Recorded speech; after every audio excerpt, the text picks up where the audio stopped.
Salam, selamat pagi, salam sejahtera bagi kita semua. Apa kabar Bapak Ibu? Semoga kita semua dalam keadaan sehat. Hari ini firman Tuhan terdapat dalam 1 Yohanes 2, ayatnya yang ketiga hingga ayat yang ke-11. Sebelum kita bersama-sama mendengarkan firman Tuhan, mari kita berdoa terlebih dahulu. Kita satu dalam doa. Terima kasih Bapa di sorga, di dalam Tuhan Yesus Kristus, kami bersyukur kepadamu Tuhan, karena pagi hari ini Engkau telah membangunkan kami dengan kesehatan dan kekuatan yang berasal daripada Engkau. Perbarui hati kami, agar firman Tuhan ini terus terpatri dalam hati dan hidup kami, dan kami boleh menjadi pelaku firman yang hidup. Berkati kami sekalian dan berkati hamba-Mu. Di dalam nama Tuhan Yesus kami bersyukur. Amin. 1 Yohanes 2, ayat 3 hingga ayat ke-11 dengan perikop Kristus pengantara kita. Dan inilah tandanya bahwa kita mengenal Allah, yaitu jikalau kita menuruti perintah-perintahnya. Barang siapa berkata, aku mengenal dia, tetapi ia tidak menuruti perintahnya, ia adalah seorang pendusta, dan di dalamnya tidak ada kebenaran. Tetapi barang siapa menuruti firman-Nya di dalam orang itu sungguh sudah sempurna kasih Allah. Dengan itulah kita ketahui bahwa kita ada di dalam Dia. Barang siapa mengatakan bahwa ia ada di dalam Dia, ia wajib hidup sama seperti Kristus telah hidup. Perikop kedua, perintah yang baru. Saudara-saudara yang kekasih, bukan perintah baru yang kutuliskan kepada kamu, melainkan perintah lama yang telah ada padamu dari mulanya. Perintah lama itu ialah firman yang telah kamu dengar. Namun perintah baru juga yang kutuliskan kepada kamu telah ternyata benar di dalam Dia dan di dalam kamu, sebab kegelapan sedang lenyap dan terang yang benar telah bercahaya. Barang siapa berkata bahwa ia berada di dalam terang, tetapi ia membenci saudaranya, ia berada di dalam kegelapan sampai sekarang. Barang siapa mengasihi saudaranya, ia tetap berada di dalam terang dan di dalam dia tidak ada penyesatan. Tetapi barang siapa membenci saudaranya, ia berada di dalam kegelapan dan hidup di dalam kegelapan. Ia tidak tahu kemana ia pergi, karena kegelapan itu telah membutakan matanya. Amin. Saudara-saudara yang terkasih dalam Tuhan, ada seorang laki-laki yang telah kehilangan istrinya ketika anak tunggal mereka masih kecil. Karena itu ia menggaji seorang perawat untuk mengasuhnya. Hanya berapa tahun kemudian, anak yang dikasih itu juga meninggal. Akibat kesedihan yang disebabkan oleh kehilangan kedua orang dikasihnya, si ayah juga meninggal dunia tak lama kemudian. Tak ada surat wasiat ditemukan dan tak ada sanak saudara yang datang meminta. Karena itu pemerintah mengambil semua harta miliknya. Namun ada seorang perawat tua yang ingin membeli foto yang tergantung, yaitu foto anak laki-laki yang dikasihnya, yang diasuhnya. Ketika semua barang terjual, tak seorang pun yang menginginkan foto itu. Lalu yang belinya seharga berapa dolar. Yang membawa foto itu pulang, lalu membersihkannya dan menggosok kacanya. Ketika ia misah-misahkan bingkainya, ada selembar kertas jatuh. Kertas itu ternyata adalah surat wasiat laki-laki tadi, dan dalam surat itu mengatakan bahwa seluruh kekayaan akan diberikan kepada orang yang mengasihi anaknya, yang itu sungguh-sungguh orang yang membeli foto anak itu.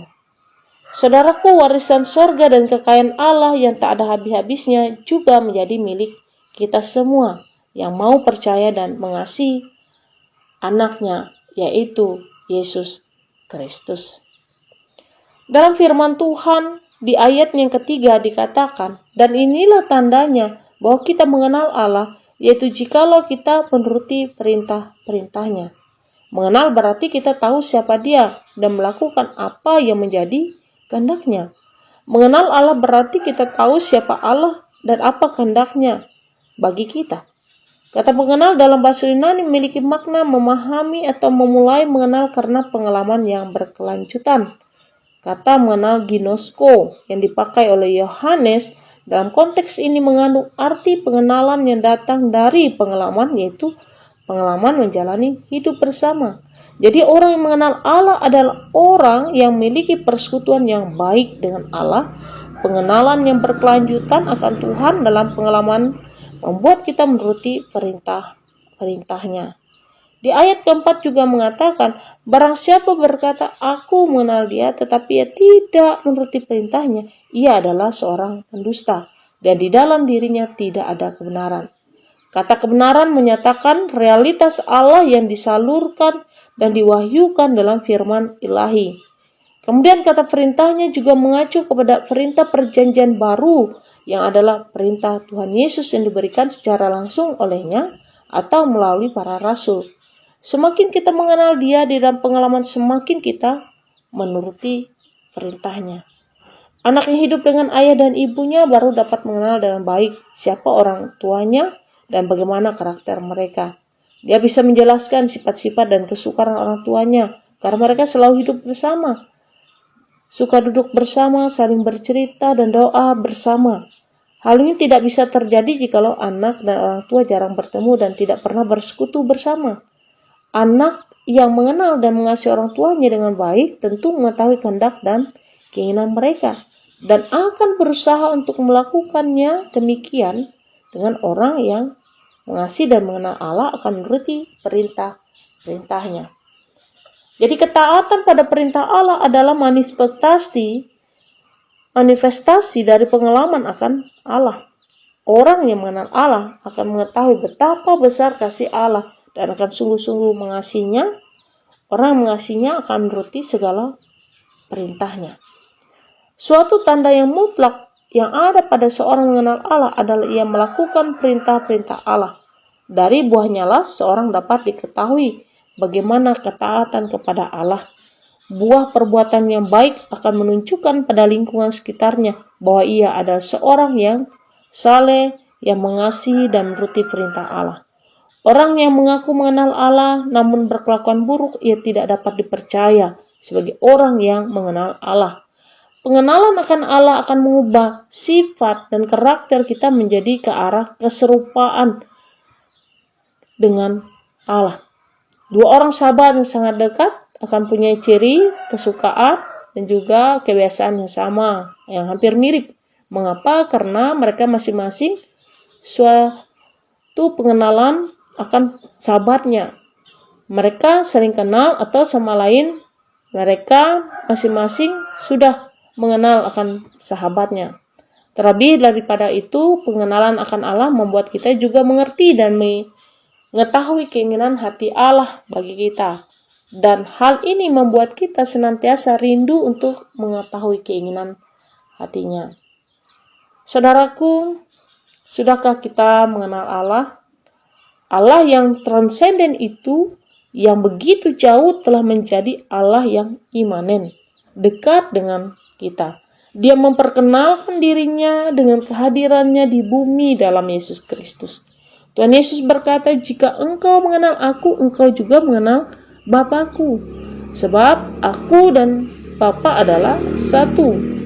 Allah Bapa di sorga adalah satu dengan Yesus Kristus. Maukah kita mengenal Allah lebih dekat?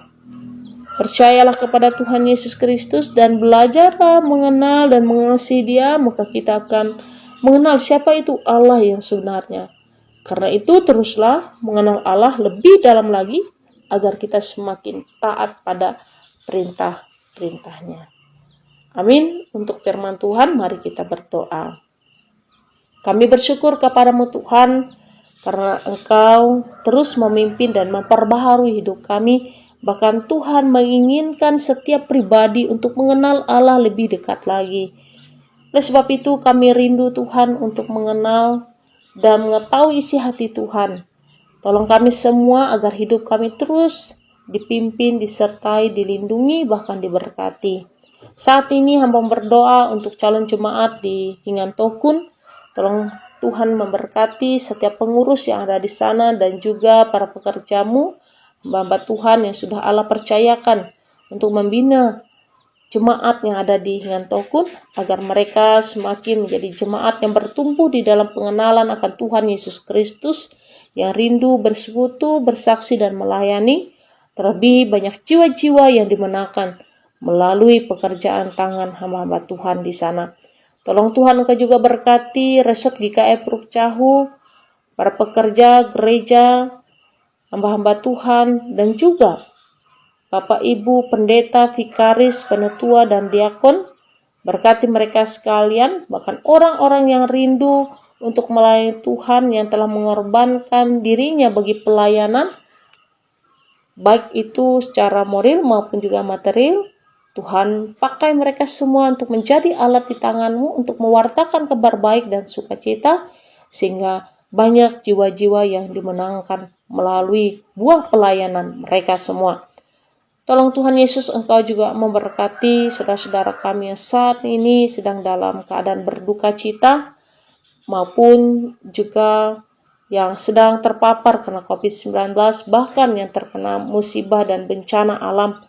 Tuhan, kami yakin dan percaya kasih-Mu terus Engkau nyatakan, Engkau lawat mereka, Engkau jamah mereka Tuhan, Engkau menghiburkan mereka semua, supaya mereka senantiasa dapat melihat kasih Tuhan yang begitu nyata melalui setiap peristiwa yang ada.